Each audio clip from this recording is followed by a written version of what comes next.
தோணும். ஏன் வந்து இலக்கியம் வந்து டார்க்காக இருக்குது, எப்பொழுதுமே வந்து துயரம் அதிகமாக இருக்குது அப்படின்னு உங்களுக்கு தோணலாம். ஆனால் வந்து இலக்கியம் தர்ற துயரம் சோகம் வந்து ஒரு ஒரு இனிமையானது. உங்களுக்கு அப்படியே வர்றது க்ரூடாக உங்களுக்கு நேரடியாக வர்ற ஒரு துயரம் கிடையாது. அது வந்து உங்களுக்கு வந்து ஒரு ஒரு அழகு பியூட்டி இப்படியான ஏஸ்தட்டிக்காக மாறி உங்கள்கிட்ட வரும்போது அது வந்து அந்த துயரம் சோகம் கூட வேற ஒரு தன்மை அடையுது. அது உங்களுக்கு என்ன ஆகுதுன்னா, உங்களோட வாழ்க்கையில் இருக்க நிஜமான பிரச்சனைகள் இருக்கு இல்லையா, நிஜமான சோகங்கள் இருக்கு இல்லையா, நம்ம சந்திக்கிற விஷயங்கள்லாம் இருக்குல்ல, அதை வந்து நீர்த்து போக செய்யுது. அதான் நான் சொல்கிறேன், கற்பனையிலிருந்து நீங்கள் அடையும் சோகம் துக்கம் எல்லாம் நிஜமாக நீங்கள் அனுபவிக்கும் சோகத்தை வந்து நீர்த்து போக செய்யுது. இது வந்து இலக்கியம் வந்து உங்களுக்கு தரக்கூடிய மிகப்பெரிய ஒரு விஷயம். நான் மாண்புமிகு தலைவர்கள், பெருமைக்குரிய சிறப்பு விருந்தினர்கள், மதிப்பிற்குரிய ஆசிரியர்கள், மாணவ மாணவிகள் அனைவருக்கும் அன்பு கலந்த மாலை வணக்கம். தமிழ் மொழியின் செம்மையும் சிந்தனையின் செழுமையும் சங்கமிக்கும் இவ்விழாவின் இன்பத் தருணத்தில் இலக்கியத்தின் நவீன பாதையில் தனித்துவமான அடையாளம் பதித்துள்ள எழுத்தாளர் வேல்முருகன் இளங்கோ அவர்களை அறிமுகப்படுத்துவதில் பெருமகிழ்ச்சி கொள்கிறேன். வடுவூர் மண்ணின் வாசம் சுமந்து வகுப்பறை தாண்டிய அறிவை திரட்டி பொறியியல் பயின்றும் தமிழ் நெறியினில் நின்று கவிதை படித்தவர் எழுத்தாளர் வேல்முருகன் அவர்கள். இவர் தமிழ் இலக்கிய பரப்பில் கண்ணேறுபடா கருத்து கருவூலம், எழுமை சொற்களில் ஆழமான தத்துவம், எழுத்து உலகில் இவர் படைத்த உன்னதம். 1000 கருத்துகள் அணிவகுத்து நின்றாலும் அழகிய தமிழில் அவர் ஆளுமை மிளிரும். ஊடுருப்பு நாவல் இவரின் முதல் நாவல். ஈழப்போர் மற்றும் தூத்துக்குடி ஸ்டெர்லைட் போராட்டம் பின்னணியில் ஒரு இளைஞனின் பார்வையில் விரியும் உண்மையை உலகிற்கு சொன்னவர். மன்னார் பொழுதுகள் நாவல், கடல், நெய்தல் நில வாழ்க்கை, நாட்டு வெடிகுண்டு, தென் தமிழக பேச்சு வழக்கு என விறுவிறுப்பான களத்தை கொண்ட நெய்தல் நிலத்து நிலவளவையை தந்தவர். இந்த நாவல் பல மூத்த எழுத்தாளர்களால் பாராட்டப்பட்டது. இரவாடிய திருமேனி நாவல் வரலாறு, அதிகாரம் மற்றும் மனித இருப்பின் சிக்கல்களை மதுரை மற்றும் மேற்கு மலை காடுகளின் பின்னணியில் பேசும் வரலாற்றின் சாட்சி. இவரது இலக்கிய பணிகளுக்காக கனடா இலக்கிய தோட்டம் அமைப்பு இயல் என்னும் விருதை மன்னார் பொழுதுகள் நாவலுக்கு தந்து சிறப்பித்துள்ளனர். இது இவரின் உழைப்புக்கு கிடைத்த மருந்து. இவரது படைப்புகள் எழுத்தாளர் நாஞ்சில்நாதன், எழுத்தாளர் ஜெயமோகன் போன்ற ஆளுமைகளால் பாராட்ட பெற்றது. ஆம், இவர்களுடைய படைப்புகளின் வழியாக காலத்தின் குரலையும் மனித உள்ளத்தின் முரண்களையும் சமூக மாற்றங்களின் நுண்ணிய அலைச்சல்களையும் ஆழமான கலைநயத்துடன் வெளிப்படுத்தியுள்ளார். எளிமையும் ஆழமும் இணையும் மொழிநடை, உணர்ச்சியும் உண்மையும் கலக்கும் கதை செறிவு, காட்சிகளை உயிரோட்டமுடன் உருவாக்கும் வீரமிக்க நயம் என இவரின் படைப்புகளுக்கு தனித்துவமிக்க திறமையோடு தனக்கென தனி இடம் பிடித்தது. இளமெழுத்தாளர் வேல்முருகன் இளங்கோ அவர்களின் எழுத்தின் சிறப்பு வாசிப்பவரை வெறும் ரசிப்பவராக மட்டுமல்லாது சிந்திப்பவராக மாற்றும் சக்தி கொண்டது. அவரின் சொற்கள் மனதை வருடும், அவரின் கருத்துகள் நம்மை நிமிரச் செய்யும், அவரின் காட்சிகள் நம் அனுபவங்களோடு உரையாடும். பாரம்பரியத்தின் வேர்களை மதித்தபடியே நவீனத்தின் கேள்விகளோடு உரையாடும் அவரின் படைப்புத்திறன் தமிழ் இலக்கியத்தின் தொடர்ச்சியையும் புதுமையையும் ஒரு சேர பிரதிபலிக்கிறது. இலக்கியம் என்பது வெறும் கலை அல்ல, சமூகத்தின் உணர்வு குரல் என்ற நம்பிக்கையுடன் மனிதநேயம், மதிப்புகள், உண்மை ஆகியவற்றை எழுத்தின் வழி உயிர்ப்பிக்கும் இந்த சிறந்த எழுத்தாளரின் வருகை நம் மேடைக்கு பெருமையையும் நம் மனங்களுக்கு பெரும் மகிழ்ச்சியையும் உண்டாக்கியுள்ளது. அன்பும் மரியாதையும் கலந்த தமிழ் எழுத்துலகின் மதிப்புமிகு குரலான இளம் எழுத்தாளர் வேல்முருகன் இளங்கோ அவர்களை இன்று இலக்கியமும் உள்ளார்ந்த வாழ்வும் என்ற பொருண்மையில் உரையாற்ற வருமாறு உள்ளம் உகந்து வரவேற்கிறேன். நன்றி. அனைவருக்கும் இனிய மாலை வணக்கம். இப்படி ஒரு அறிமுகத்துக்கு பிறகு நான் எப்படி குழப்பம் இல்லாமல் பேச போகிறேன்னு தெரியல. ஏன்னா ரொம்ப அதிகமாகவே சொல்லிட்டாங்க. எனக்கு வந்து நான் நெல்லைக்கு வந்து மறுபடியும் ஒரு 6 வருடங்கள் கழித்து நான் இன்றைக்கி வந்திருக்கேன். 2020 நான் கடைசியாக வந்தேன். ஒரு நாவலுக்காக நான் நெல்லையில் வந்து ஒரு 2 ஆண்டுகள் தொடர்ந்து பயணப்பட்டேன். அது எனக்கு ஒரு நல்ல ஒரு அனுபவமாக இருந்துச்சு. அந்த நாவல் அடைஞ்ச அங்கீகாரம் அந்த விஷயங்கள்லாம் இல்லாமல் அந்த நெல்லை நகரம் சுற்றி இருக்க ஊர்கள் கொடுத்த நினைவுகள் எனக்கு ரொம்ப முக்கியமாக இருக்குது. அதில் ஒரு விஷயத்தை நான் சொல்லிவிட்டு அடுத்ததாக நான் உரைக்கு போகிறேன். நெல்லையில் இருந்தப்போ வந்து திருவிழா, மாதா கோயில் திருவிழாவுக்கு போயிருந்தோம். இடிந்தக்கரை திருவிழாவுக்கு வந்து நானும் நண்பரும் போயிருந்தோம். அப்போ வந்து தங்கத்தேர் பவனி திருவிழா நடந்துக்கிட்டு இருந்துச்சு. கடற்கரை ஓரத்தில் வந்து இந்த மாதா வந்து தேர் வந்துக்கிட்டு இருக்கு. நானும் நண்பரும் வந்து என்ன பண்ணுறோம், இந்த தூண்டில் வளைவு போட்டிருப்பாங்க கடலில் பார்த்தீங்கன்னா, உள்ளே கல் போட்டு நீளமாக உள்ளே போயிட்டு கடலுக்குள்ளே இருக்கும். அங்கே வந்து நானும் நண்பரும் நல்லா உள்ளே போயிட்டோம். அங்கேருந்து பார்க்கும்போது தூரத்தில் தொலைவில் வந்து அந்த தேர் ரொம்ப ஒளி மிகுந்து அப்படி ஒரு அழகான ஒரு சித்திரம் மாதிரி தெரிஞ்சுது. சரியான இருட்டு, அதில் அது மட்டும் தெரியுது. இன்னொரு புறம் பார்த்தீங்கன்னா கூடங்குளம் அணுமின் நிலையம், அதுவும் தெரியுது. அதில் அந்த விளக்கு இரவு நேர பணி நடந்துகிட்டு இருக்கு. அந்த விளக்கு மின்றது அப்படியே தெரியுது. எனக்கு அது இரண்டுமே ஒரு விஷன் ஒரே நேரத்தில் பார்க்குற மாதிரி இருந்துச்சு. இங்கே ஒரு கொண்டாட்டமான ஒரு சூழல். ஏன்னா நமக்கு தெரியும் அந்த கூடங்குளம் அணுமின் நிலையத்துக்கு எதிராக வந்து அங்கே வந்து மக்கள் வந்து தொடர்ந்து நெய்தலில் மக்கள் எவ்வளோ போராட்டம் நடத்தியிருக்காங்க. அதுவும் அதுக்கு அருகாமை இருக்க ஊர்கள்லாம் எவ்வளோ ஒரு பதற்றத்தில் இருந்துட்டு இருந்திருக்காங்க அப்படிங்கிறது நமக்கு தெரியும். இப்போ நம்ம அந்த இடத்துக்கு போக வேண்டாம், அந்த அரசியலுக்கு போக வேண்டாம். அப்படியும் வந்தாலும் அறிவியல் வந்து எவ்வளோ சமாதானங்கள் சொன்னாலும் நான் இந்த திருவிழா கொண்டாடிட்டு இருந்த மக்கள் தரப்பு தான் நான். அது ஒரு பக்கம் இருக்கட்டும். ஆனால் நான் பார்க்கும்போது அந்த சித்திரம் வந்து எனக்கு ரொம்ப ஒரு பெரிய ஒரு விஷன் மாதிரி இருந்துச்சு. அந்த ஒரு நல்ல இருட்டில் கடல் ரெண்டு பக்கமும் அலை அடிச்சுக்கிட்டு இருக்கு. பார்க்கும்போது வந்து ஒரு ஆபத்து, மக்களோட பார்வையில் ஒரு ஆபத்து, எதை எதிர்த்து போராடினாங்களோ அது ஒரு சைடில் இருக்குது. இவங்க வந்து இன்னொரு பக்கம் ஒரு கொண்டாட்டத்தோடு அந்த இரவை கழிச்சிக்கிட்டு இருந்தாங்க.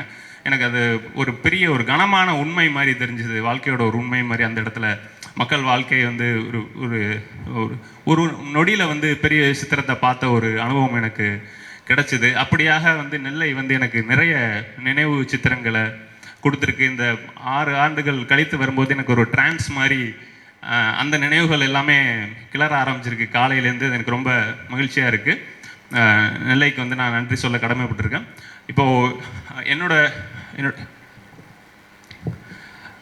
உரை வந்து இலக்கியம் வாசிப்பு சார்ந்து தான் நான் தயார் பண்ணியிருக்கேன். ஆனால் உங்களுக்கு ஒரு 15 நாள் 8 நாள் நினைக்கிறேன், 8 நாள் 10 நாளாக தொடர்ந்து எத்தனை பேர் வந்து வாசிப்பை பற்றி தொடர்ந்து பேசிகிட்டு இருக்காங்க, வாசிப்பு எவ்வளோ முக்கியம், என்னென்னலாம் செய்யணும், எப்படியெல்லாம் பேசியிருக்காங்கன்னு தெரியலை. பட் இங்கே இருக்க மாணவர்கள், குறிப்பாக மாணவர்கள், அடுத்த தலைமுறைகள் இவங்கெல்லாம் வாசிப்பை நோக்கி வர்ற வரைக்கும் எழுத்தாளர்களும் பேச்சை நிறுத்த மாட்டோம் அப்படின்னு தான் தோணுது. தொடர்ந்து நாங்கள் அதே திரும்ப திரும்ப சொல்ல வேண்டிய ஒரு விஷயம் இருக்குது, கட்டாயம் இருக்குது. இப்போ வந்து நான் வந்து ஒரு வாசிப்பு என்ன செய்யும் அப்படிங்கிறத வந்து ஒரு யதார்த்தத்தில் என்ன உங்களுக்கு கொடுக்கும் அப்படிங்கிற ஒரு பார்வையிலேருந்து நான் சில விஷயத்த சொல்கிறேன். இப்போ வந்து வாசிப்பு வந்து ஒரு 3000 ஆண்டுகளுக்கு முன்னாடி வாழ்ந்த எகிப்திய மன்னன் ராம்சிஸ் வந்து அவனோட நூலகம், அதில் என்ன எழுதியிருக்காங்கன்னா, இது வந்து ஆன்மாவை குணப்படுத்தும் இல்லம் அப்படின்னு சொல்லி அவனோட நூலகத்துக்கு வந்து பெயர் பொறிக்கப்பட்டதாக சொல்லுவாங்க. அரிஸ்டாட்டிலுமே வந்து ஆன்மாவை வந்து சமநிலைப்படுத்தக்கூடியது, வாசிப்பு சமநிலைப்படுத்தக்கூடியது. ஏன் வந்து நம்ம ஆன்மா வந்து எப்பொழுதுமே ஒரு உளைச்சலில் இருக்கிற ஒரு விஷயமா இருக்குங்கிறது நம்ம உணர்றோம். அப்போ வந்து வாசிப்பு வந்து அது சமநிலைப்படுத்துகிற ஒரு விஷயமா வந்து எல்லாருமே தொடர்ந்து பெரிய மேதைகள், எழுத்தாளர் எல்லாமே அதை சொல்லிட்டு வராங்க. ஆனால் இன்று வந்து அது எந்த ஒரு நிலையில் இருக்குது அப்படின்றது வந்து நீங்கள் இந்த மேடை, இந்த அரங்கம், எத்தனை பேர் வந்திருக்காங்க, இந்த நெல்லையோட சூழல் எல்லாத்தையும் நீங்கள் ஒப்பிட்டு பார்த்தாலே தெரியும். நம்ம வந்து இப்போ எழுத்தாளர்கள், இலக்கியம் சார்ந்து பேசுகிறவங்க எவ்வளோ ஒரு தனிமைப்பட்டு போயிருக்காங்க, எப்படி ஏலியனேட் ஆகிருக்காங்க அப்படிங்கிற விஷயம் உங்களுக்கு தெரியும். எல்லாமே விலகி ரொம்ப இது ஒரு சங்கடமான ஒரு விஷயமாகவே இருக்குது. தொடர்ந்து எழுத்தாளர்கள் ஆதங்கப்பட்டாலும் இது ஒரு தொடர்ச்சியாகவே இருக்குது. இந்த நிலைமை எப்படி சீராகும், இந்த வாசிப்பு அடுத்த தலைமுறைகளுக்கெல்லாம் எப்படி போகுங்கிறது ஒரு பயம் கண்டிப்பாக இருக்குது. எழுத்தாளர்கள் எல்லாருக்குமே இருக்குது, எனக்கும் அது இருக்குது. இதில் வந்து நம்ம வந்து ஒரு விஷயம், நம்ம தினசரி ஒரு 24 மணி நேரம் எடுத்துக்கிட்டாலும் நம்ம என்னென்ன விஷயங்கள்லாம் கற்பனை பண்ணுறோம் அப்படின்னு நீங்கள் காலையிலேருந்து எடுத்து பார்த்தீங்கன்னா நிறைய எண்ணங்கள் நம்மளுக்கு மாறிக்கிட்டே இருக்கும். ஒவ்வொரு நொடியிலையும் எண்ணங்கள் மாறிக்கிட்டு இருக்கும். புதிய நிறைய பகல் கனவுகள் காணுவோம், நாளைகள் குறித்த திட்டமிடல் இருக்கும், இப்படி நிறைய விஷயங்கள் இருந்துக்கிட்டே இருக்கும். உதாரணமாக ஒரு சின்ன உதாரணம், நமக்கு வந்து ஒரு 2 கோடி பணம் கிடைத்தா அப்படி இருக்கும். இது நிறைய பேர் கற்பனை பண்ணி பார்ப்பாங்க, ஓரளவுக்கு மெச்சூரிட்டி அடைஞ்சவங்க, ஏன்னா பணத்தோட மதிப்பு தெரிஞ்சவங்க, அந்த இடத்துக்கு வந்தவங்க அதை என்னென்னலாம் பண்ணலாம், இது எல்லாருக்கும் ஒரு பகல் கனவு மாதிரி கற்பனை பண்ணி பார்ப்போம். ஆனால் வாசிப்பு, இலக்கியம் சார்ந்த ஒரு கவிதையோட நல்ல வரியோ, ஒரு இலக்கியத்தில் நல்ல ஒரு நாவலில் ஒரு சிறுகதையில் இருக்க ஒரு சம்பவமோ நிகழ்வோ வந்து நம்ம எத்தனை தூரம் இந்த தமிழ் மக்கள் வந்து தங்கள் பண்பாட்டில் கொண்டிருக்காங்க, ஒரு அன்றாடத்தில் எப்படியெல்லாம் யோசிச்சு பார்க்குறாங்க அப்படின்னு பார்த்தீங்கன்னா ரொம்ப ஒரு அதுக்கு வந்து பதில் உங்களுக்கே தெரியும். ரொம்ப ஒரு துரதிர்ஷ்டவசமான ஒரு சோகமான ஒரு விஷயம் தான் அதுக்கு. அதுக்கு வந்து அப்படியான சூழல் தான் இங்கே இருக்குது. இப்போ வந்து நான் பொதுவாக சொல்லுவாங்க வந்து இலக்கியம் வந்து வாழ்க்கையில் ஒரு அங்கம் தானே அப்படின்னு சொல்லுவாங்க. நிறைய பேர் சொல்லும்போது வாழ்க்கையில் ஒரு பகுதி தான் அப்படின்னு சொல்லுவாங்க. ஆனால் என்னோட பார்வை என்னென்னா, வாழ்க்கையை விட ரொம்ப ஒரு உயர்வானது நம்ம டெக்ஸ்ட்டுங்கிறது வந்து உண்மையாகவே ரொம்ப உயர்வானது அப்படிங்கிறத நான் வந்து கருதுகிறேன். ஏன்னா ஒரு உதாரணமாக சொல்கிறேன். இப்போ புதுமை பித்தன், பாரதி இவங்களெல்லாம் எடுத்துக்கிட்டிங்கன்னா அந்த காலகட்டத்தில் அவங்களோட வாழ்க்கை சூழல் எப்படி இருந்துச்சு, அவங்கள்ட்ட எவ்வளோ பொருளாதாரம் எப்படி இருந்துச்சு, என்னென்ன சேமிப்பு இருந்துச்சு, அதெல்லாம் இன்றைக்கு ஒரு மதிப்பும் கிடையாது. அவங்க வாழ்க்கை எப்படி வாழ்ந்தாங்க, என்ன கஷ்டப்பட்டாங்கிறதுலாம் அதுக்கு எந்த வேல்யூ இன்னைக்கு இல்லை. ஆனால் அவங்களோட டெக்ஸ்ட், அவங்க எழுதியிருக்க விஷயம் இருக்கு இல்லையா, அது இவ்வளோ காலம் கழித்து வந்திருக்கு, இன்னும் தலைமுறைகள் கடந்து போகும். அது அப்படியே இருக்கு இல்லையா, அது தொட்டா அப்படியே உயிர் கொண்டு எழுது இல்லையா, அது ரொம்ப முக்கியம். அது வந்து வாழ்க்கையில் நம்ம கடந்து போன பிறகு அது வந்து நிற்கிது அப்படிங்கிறது வந்து அது ரொம்ப முக்கியமான விஷயமா இருக்குது. இப்போ இன்னொரு உதாரணம் சொல்கிறேன். ஒரு ரஷ்ய கவிஞர் வந்து மைக்கோவஸ்கி அப்படின்னு சொல்லி ஒரு ரஷ்ய கவிஞர். அவர் வந்து தன்னோட 37வது வயதில் தன்னைத்தானே சுட்டுக்கிட்டு இறந்து போயிட்டார். மார்பிளை சுட்டுக்கிட்டு இறந்து போயிட்டார். 37 வயது தான் அவருக்கு. வந்து ஒரு இரங்கல் கூட்டத்துக்கு வந்த கூட்டம் வந்து ரஷ்யாவில் வந்து அதற்கு முன்னாடி அப்படியான கூட்டம் வந்து லெனினோட இறுதி சடங்குக்கு மட்டும்தான் வந்துருந்துச்சு. ஒரு 37 வயது கவிஞர். இங்கே தமிழ் சூழலில் அப்படி நம்ம எதிர்பார்க்க முடியாது. பட் ரஷ்யாவில் வந்து அப்படி ஒரு எவ்வளோ தூரம் ஒரு 37 வயதுக்குள்ளே எழுதியிருந்த கவிதையை வந்து பண்பாட்டில் அவ்வளோ ஆதிக்கம் செலுத்தியிருந்தா அப்படியான ஒரு ஜனத்திரள் வந்து அவருக்கு கூடியிருக்கும் அப்படிங்கிறது. இப்போ நம்ம என்ன பார்க்குறோம், 37 வயது அந்த வாழ்க்கை ஒரு ரொம்ப அற்பமான ஆயுள். ஆனால் அவர் எழுதியிருந்த கவிதைகள் இன்னை வரைக்கும் இருக்குது. இன்ன வரைக்கும் அது அப்படியே ரெசனேட் ஆகிட்டே இருக்குது. அவர் என்ன தன்மை இருந்துச்சோ அப்போ எழுதும்போது அதை இன்னமும் அப்படியே ஒரு வாசகனுக்கு கடத்தப்பட்டுக்கிட்டே இருக்குது. இப்போ இங்கே நீங்கள் பார்க்கும்போது வாழ்க்கை, இந்த வாழ்நாள், மற்ற வெற்றி, சாதனை, இதெல்லாம் பெரிய அர்த்தமே இல்லாமல் போயிடுது இல்லையா. இந்த ஒப்பிடலில் நீங்கள் வச்சு பார்க்கும்போது அதுக்கெல்லாம் ஒரு வேலையும் இல்லாமல் நம்ம அப்படி போயிடுது. ஸோ அதனால தான் நான் வந்து வாசிப்பை வந்து நம்ம ரொம்ப இது மிகையாக சொல்கிறேன் அப்படின்லாம் கிடையாது. நான் புரிஞ்சுக்கிட்ட என்னோட நம்ம பெரிய வரலாற்று கண்கொண்டு பார்க்கும்போது ஸோ அப்படி தான் புரிஞ்சுக்க முடியுது. இப்போ எனக்கு நான் ரொம்ப பணிவோட தன்னடக்கத்தோடு நான் சொல்லலாம். இப்போது என்னோட வாழ்க்கை அதை விட பிரமிழ் எழுதின ஒரு 5 வரி கவிதை அதற்கு வந்து பெரிய மதிப்பு இருக்குது அப்படின்னு நான் நினைப்பேன். இப்போ ஒரு நகரம் எடுத்துக்கிறோம். அந்த நகரத்தோட ப்ராக்ரஸ், அதோட காட்சிகள், அந்த ஒரு ஹைடெக்காக மாறுறோம், ஸ்மார்ட் சிட்டி, இதெல்லாமே சொல்கிறாங்க. ஆனால் வந்து ஒரு நகரம் சார்ந்து டிஎஸ் எல்லியட் எழுதின ஒரு கவிதையை எடுத்துக்கிட்டோம்னா அந்த கவிதை வந்து எந்த காலத்துலேருந்து எந்த நகரத்தையும் விட அந்த கவிதை தர்ற அனுபவம் வந்து பெரிய உன்னதமானது அப்படின்னு தான் நான் நினைக்கிறேன். அதனால தான் நம்ம வந்து இந்த யதார்த்த அன்றாட வாழ்க்கையை விட டெக்ஸ்ட்லேருந்து உருவாகிற ஒரு வாழ்க்கை வந்து மிகச்சிறந்தது அப்படின்னு நான் நினைக்கிறேன். இப்போ வாசிப்பு வந்து உங்களுக்கு என்ன தரும் அப்படிங்கிற ஒரு இடத்துக்கு வரலாம். ரொம்ப எளிமையாக சொல்லலாம். இப்போ வந்து பெரிய வாசிப்பு வந்து உங்கள் பெரிய பிரச்சனைகள்லாம் தீர்த்துரும், உங்களை வந்து உங்கள் கவலைகள்லாம் போக்கிடும், உங்களை வந்து ரொம்ப விடுதலை, இந்த வாழ்க்கை இந்த பிரச்சனைகள்லேருந்து விடுதலை ஆக்கிடும் அப்படிங்கிற இடத்துக்குலாம் போக வேண்டாம். ஆனால் ஒரு சின்ன விஷயம், ஒரு சமாதானம் அப்படிங்கிற ஒரு சொல்ல எடுத்துக்கலாம். இப்போ நம்ம நெல்லையோட வரலாறு நமக்கு தெரியும். கடந்த காலத்தை எடுக்கும்போது இந்த சமாதானம்ங்கிற வார்த்தை ரொம்ப ஒரு முக்கியமான வார்த்தையாக இருந்திருக்கும். நிறைய பிரச்சனைகள், குழு சார்ந்த நிறைய சண்டை சச்சரவுகளை பார்த்த ஒரு நகரம் தான். இப்போ சமாதானங்கிறது மக்கள் வேண்ட ஒரு விஷயமா இருக்கும். ஆனால் நீங்கள் பைபிளில் பார்த்தீங்கன்னா, பைபிளில் எப்படி சொல்லுதுன்னா, என் சமாதானத்தையே உங்களுக்கு கொடுக்கிறேன் அப்படின்னு சொல்லி ஒரு வசனம் இருக்குது. அப்புறம் கடவுளை நேசிப்பவர்கள் மிகுந்த சமாதானத்தை அடைகிறார்கள் அப்படின்னு ஒரு வசனம் இருக்குது. இங்கே வந்து அது ரொம்ப ஒரு உயர்ந்த அர்த்தத்தில் வந்து பார்க்கப்படுது சமாதானம் அப்படிங்கிற சொல். இப்போது நமக்கு வந்து இன்றைய உலகத்தில் வந்து கடவுள் நம்பிக்கை, ஆன்மீகம் இதெல்லாமே வந்து ஒரு சடங்குகளாக மாறி இருக்கிற சூழலில் நம்ம வந்து பெரும்பாலும் பார்த்திங்கன்னா நம்மளோட வாழ்க்கையை தீர்மானிக்கிறதே நம்ம கையில் இல்லை. பெரிய முதலாளித்துவ நிறுவனங்கள், நம்ம பொழுதுபோக்கு தொடங்கி எல்லாமே வந்து பெரிய நிறுவனங்கள் எல்லாமே டிசைட் பண்ணுற மாதிரி இருக்குது. நீங்கள் இப்போ யங் ஜென்ரேஷன்லாம் பார்த்தீங்கன்னா அவங்க வந்து ரொம்ப ஒரு மந்தை குணம் சொல்கிறது நான் தவறாக எடுத்துக்க வேண்டாம். அந்த மந்தை குணம்ங்கிறது ரொம்ப அதிகரிச்சுட்டே இருக்குது. ஒவ்வொரு காலகட்டத்துலேயும் அது அதிகமாகுது. ஒரு 50 ஆண்டுகளுக்கு முன்னாடி இப்படியான ஒரு மந்தை குணம்லாம் கிடையாது. ஒவ்வொரு மனிதர்களுக்கும் ஒரு தனி பண்பு இருந்துச்சு. எமர்சன் சொல்கிற மாதிரி அந்த செல்ஃப் ரிலையன்ஸ் அப்படிங்கிற ஒரு தனி பண்பு இருந்துச்சு. இப்போ மேடையிலே சொல்லணும்னா நம்ம ஜோடி குரூஸ் இருக்கிறார் இல்லையா, அவருக்கு வந்து ஒரு தனி பண்பு இருக்கும். அந்த ஆளுமை ஒரு விஷயம் இருந்தது. ஆனால் இப்போ இருக்கிற இளைஞர்கள் இந்த சமுதாயத்தை எடுத்துகிட்டு இருக்கும்போது அப்படியான ஆளுமைகள் இருக்கா அப்படின்னு கேட்டால் அது நமக்கு ஒரே மாதிரியான வாழ்க்கை முறையை நோக்கி அவங்க அவங்க அவங்க அவங்க சிந்திக்கிற விஷயங்களாக இருக்கட்டும், அவங்க பொழுதுபோக்கு அவங்க நுகர்ற விஷயங்கள் எல்லாமே வந்து வேற உயரத்தில் இருக்க சக்திகள் வந்து தீர்மானிச்சுக்கிட்டு இருக்கு. அதனால இப்படியான இடத்துல வந்து இலக்கியம் வந்து ஒரு டிஃபென்சிவ் மெக்கானிசமாக, அதாவது நம்ம ரீடிங்கிறது வந்து ஒரு ஒரு நல்ல ஒரு தற்காப்பு யுக்தியாக வந்து செயல்படக்கூடும்.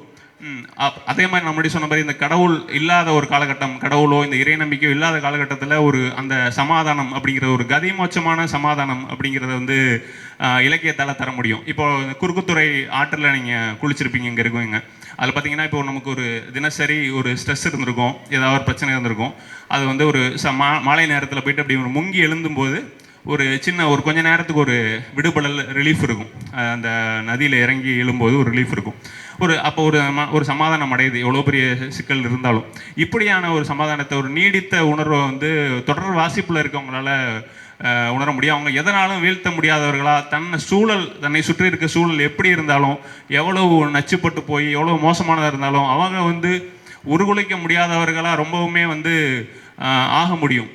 நீங்கள் வந்து பொதுவாக நிறையா வாசிக்கிறவங்கள வந்து எப்படி நினைப்பாங்கன்னா ரொம்ப வீக்கான பர்சன் அப்படிலாம் கிடையாது. நிறையா வாசிக்கிறவங்க வந்து எதனாலும் எந்த ஒரு நோயோ ஒரு மரணமோ கூட அவங்கள எதுவுமே செய்ய முடியாது. அப்படி இருக்கும்போது அதுதான் இந்த காலகட்டத்துக்கு ஒரு முக்கியமான தேவை.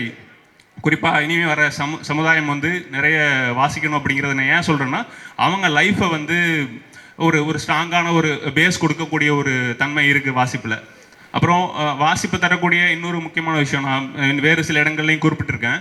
இப்போ நம்மளுக்கு வந்து ஒரு நினைவகம் அப்படின்னு ஒன்று இருக்குது. நம்ம நினைவுண்டு இருக்குது. தமிழ் கவிஞர் கூட ஒருத்தர் ஞாபக கிடங்கு அப்படின்னு சொன்னார். நமக்கு நிறைய ஞாபகங்கள் வாழ்க்கை மூலமாக நம்ம சேர்த்துக்கிட்டு இருக்கோம். மதர் கூட அதை குறிப்பிட்டு சொன்னார். இப்போ நிறையா வாசிக்கிட்டே இருக்கும்போது என்ன ஆகுதுன்னா, ஒரு கட்டத்துக்கு மேலே என்ன ஆகுதுன்னா, நான் அதை என்ன உணர்ந்ததுலேருந்து சொல்கிறேன், நம்ம சுய வாழ்க்கையிலேருந்து திரட்டுற ஞாபகங்கள் நினைவுகளோட சேர்ந்து வாசிப்பின் வழியாக நமக்கு உள்ளே வருது இல்லையா, நினைவுகள் வருது இல்லையா, அது வந்து அது அடர்த்தி அதிகமாயிட்டே இருக்குது. நமக்கு வந்து குறைவான வாழ்க்கை சாத்தியங்கள் இந்த வந்து இது அதிகமாகும் போது வந்து ஒரு படைப்பாளி, ஒரு கலைஞன் வந்து உங்களுக்கு வந்து அவன் படைப்பின் வழியாக உங்களுக்கு வந்து ஒரு ஞாபகத்தை கொடுக்குறான். அது உங்கள் ஞாபகமாகவே மாற்றுறான், நாளடைவில் வந்து மாற்றுறாங்கிறது ரொம்ப ஒரு அற்புதமான விஷயம். இது வாசிப்பு தரக்கூடிய ஒரு மிகச்சிறந்த விஷயம். இதை வந்து மற்ற ஆர்ட் ஃபார்மால் அதை தர முடியுமா அப்படிங்கிறது கூட எனக்கு உறுதியாக தெரியலை. இது தொடர்ந்து இந்த டிரான்சாக்ஷன் நடந்துகிட்டே இருக்கு இல்லையா. இப்போ நான் மயக்கோவஸ்கி அப்படின்னு ஒரு ரஷ்யன் போயிட்டு, நான் இங்கே எங்கேயோ ரஷ்யாவில் இருந்த ஒரு போயிட்டை வந்து இங்கே திருநெல்வேலியில் நான் கூப்பிடுறேன், அவர் பேரை சொல்கிறேன், அவரை வந்து நினைவு கூறுறேன். இப்படியாக வந்து இந்த டிரான்சாக்ஷன் வந்து மனிதர்களோடு நடந்துக்கிட்டே இருக்குது. இப்போது நீங்கள் உங்களுக்கு ஒரு கேள்வி வரலாம், இந்த இலக்கியம் இந்த மாதிரி பேசுகிறவங்க எல்லாருமே வந்து தீவிர இலக்கியம் சொல்கிறாங்க, காஃப்காங்கிறாங்க, இந்த எல்லாமே வந்து அவங்களே வந்து தெரப்பி தேவைப்படுறவங்களா, அவங்களே பிரச்சனைக்குரிய ஆளாக தானே இருக்கிறாங்க, அவங்களால எப்படி வந்து எங்களோட பிரச்சனை வாசகன் எப்படி அவங்களால சாந்தப்படுத்த முடியும், அவனுங்களே ஒரு டிஸ்ட்ரெஸில் இருக்கவங்க தானே அப்படின்னு இது தோணும். வாசிக்கிற எல்லாருக்குமே தோணும், ஏன் வந்து இலக்கியம் வந்து டார்க்காக இருக்குது, எப்பொழுதுமே வந்து துயரம் அதிகமாக இருக்குது அப்படின்னு உங்களுக்கு தோணலாம். ஆனால் வந்து இலக்கியம் தர்ற துயரம் சோகம் வந்து ஒரு இனிமையானது. உங்களுக்கு அப்படியே வர்றது க்ரூடாக உங்களுக்கு நேரடியாக வர்ற ஒரு துயரம் கிடையாது. அது வந்து உங்களுக்கு வந்து ஒரு அழகு, பியூட்டி, இப்படியான ஏஸ்தட்டிக்காக மாறி உங்கள்கிட்ட வரும்போது அது வந்து அந்த துயரம் சோகம் கூட வேற ஒரு தன்மை அடையுது. அது உங்களுக்கு என்ன ஆகுதுன்னா, உங்களோட வாழ்க்கையில் இருக்க நிஜமான பிரச்சனைகள் இருக்கு இல்லையா, நிஜமான சோகங்கள் இருக்கு இல்லையா, நம்ம சந்திக்கிற விஷயங்கள்லாம் இருக்குல்ல, அதை வந்து நீர்த்து போக செய்யுது. அதான் நான் என்ன சொல்கிறேன், கற்பனையிலிருந்து நீங்கள் அடையும் சோகம், துக்கம் எல்லாம் நிஜமாக நீங்கள் அனுபவிக்கும் சோகத்தை வந்து நீர்த்து போக செய்யுது. இது வந்து இலக்கியம் வந்து உங்களுக்கு தரக்கூடிய மிகப்பெரிய ஒரு விஷயம். நான் என்னோட அனுபவத்திலேருந்து நான் வாழ்க்கையில் தொடர்ந்து இந்த ஆண்டுகளாக தொடர்ந்து நிறைய துயர் சம்பவங்களை சந்திச்சுட்டு வரேன். நான் அந்த அனுபவத்திலேருந்து சொல்லும்போது இது நான் உண்மையை உணர்ந்து தான் சொல்கிறேன். ஸோ அப்படியான ஒரு விஷயத்தை தரும்போது, முன்னாடியே சொல்லும்போது நல்ல கவிதைகள் துணை இருக்கும்போது உங்கள் பெரிய நீங்கள் துவண்டு போக மாட்டீங்க. ஸோ அப்படி இருக்கும்போது நீங்கள் வந்து தொடர்ந்து வந்து வாசிப்போட, அதாவது வாசிப்பு என்ன தரும், யதார்த்தத்தில் என்ன தரும் அப்படிங்கிற விஷயத்தான் இதை குறிப்பிட விரும்பினேன். இப்போ வந்து கடைசியாக வந்து ஒரு கவிதையை சொல்லி நான் நிறைவுபடுத்திக்கிறேன்.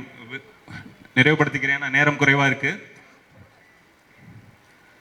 கவிஞர் சபரிநாதன் எழுதின அழைப்பு அப்படிங்கிற கவிதையிலேருந்து சில வரிகளை நான் வாசிக்க விரும்புகிறேன். அது வந்து இங்கே பொருத்தமாக இருக்கும், நான் பேசுகிற விஷயங்களுக்கு பொருத்தமாக இருக்கும். கவிதையில் நான் பாதிக்கு பிறகு தான் எடுத்திருக்கேன், சொல்லிடுறேன். எனது தெய்வங்கள் மலைகளில் இருந்தன. நான் ஒரு ஈயை போல் பறந்தமர்ந்து பல பல பிறவைகளாய் உயிர் சுமந்திருப்பதை அவை உச்சியிலிருந்து பார்த்திருந்தன. ஒவ்வொரு நாளும் தன் மைந்தன் விழுந்தெழுந்து புண் அடைந்து தன்னைத்தான் குத்தி கலங்கி புலம்புவதை கேளாது தேற்றுமொழி கூறாது தன்மயத்தில் லைத்திருக்கும் தந்தையைப் போல் அவை மௌனித்திருக்கின்றன. ஒவ்வொரு இரவும் வீடு திரும்பாத பிள்ளைக்காக உணவெடுத்து வைத்து விளக்கணைக்காது உறங்கும் அம்மையைப் போல் காத்திருக்கின்றன. கொட்டும் மலை இரவில் கும்மிருட்டில் ஒரு நாள் அழுது கொண்டே நான் மலையேறி வருவேன் என. இக்கவிதையில் சொல்லப்படுகிற மலை தெய்வங்கள் வந்து உண்மையாக நமக்கு இருக்கா அப்படின்னு நம்ம சொல்ல முடியாது. உண்மையாக இப்படி ஒரு மலை தெய்வம் வந்து நம்மளை தூரத்துலேருந்து பார்த்துக்கிட்டு இருக்கா, வருவான் அப்படின்னு அந்த காத்திருப்பு அப்படின்னு உறுதியாக சொல்ல முடியாது. ஆனால் வந்து இலக்கியத்தை நான் அந்த இடத்துல பொருத்தி பார்க்க விரும்புகிறேன். இலக்கியம் வந்து ஒரு மலை தெய்வம் போல தான் வந்து எல்லாருக்கும் காத்திருக்கு, நமக்காக வந்து ஒரு காத்திருக்கு. கொட்டும் மலை இரவில் கும்மிருட்டில் ஒரு நாள் நாம் அதனிடம் ஆறுதலுக்காக வந்து சேருவோம் என. வாய்ப்புக்கு நன்றி இவருக்கும்.